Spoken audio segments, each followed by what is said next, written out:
Promenade des Anglais in Nice.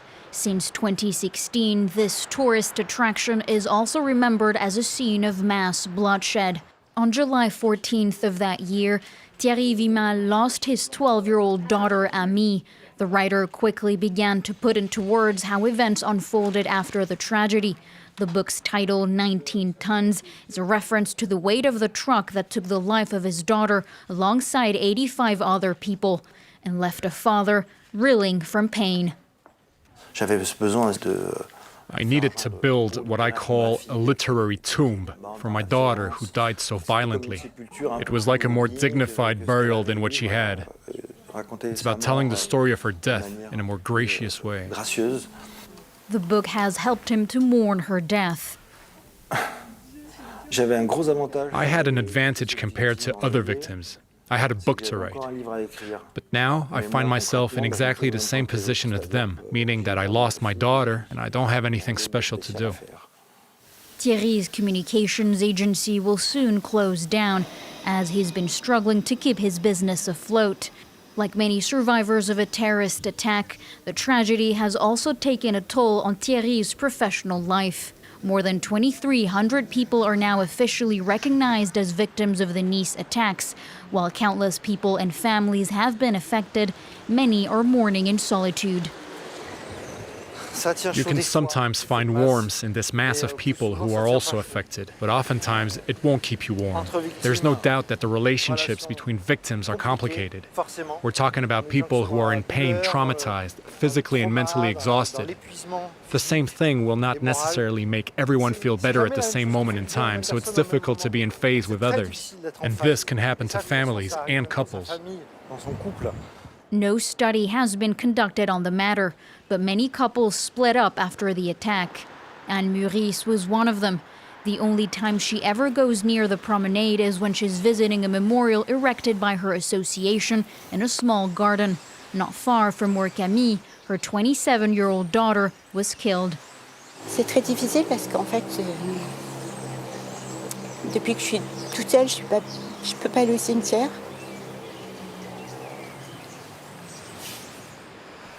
Anne has now found comfort in art. Quand je peins, when I'm painting, c'est très particulier. it's very special. It's as if we were one. It's like she lives inside me. I have this feeling that she's the extension of my hand, my paintbrushes and the colours.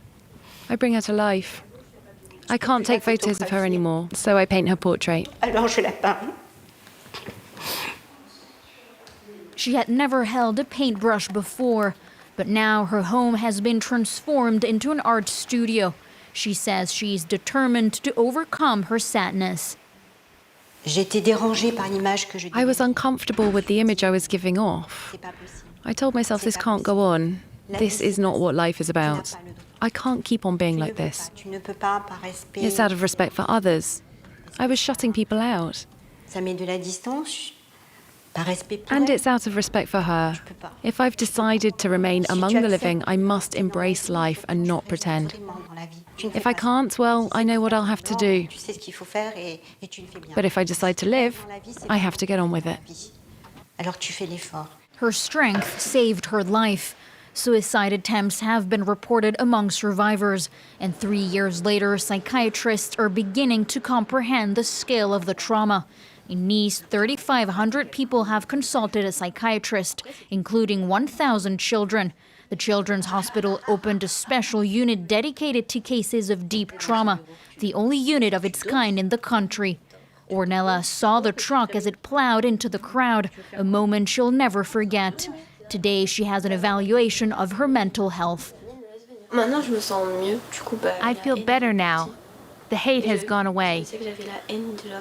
I had this feeling of hate in me because of what happened. But now I don't really know how it went away. Well, I have my little idea. You felt hate inside because you lost the life that you deserved. But now I think you've realized that you can find who you are and live your life. The majority of children in this special unit have developed sleep and attention disorders. They have a hard time containing their anger or leaving their parents to go to school. Physical activities can provide relief. Thierry Vimal can speak from experience. His passion for Aikido has allowed him to live with the pain. You don't try to avoid the act of aggression you're enduring, but you try to move with it, to find harmony in order to retake control as much as possible. The death of a child and all the hardship that fell upon us, there's nothing you can do against it. Aikido taught me to not even try to fight against it, but to accept it, to move with it, and reposition myself to survive. Surviving, that's what thousands of victims are fighting for, and their numbers keep growing. Not all of them have come forward, suppressing their trauma for years. For those who are in mourning, the road to recovery will be long. Many challenges lie ahead as the victims learn how to live again.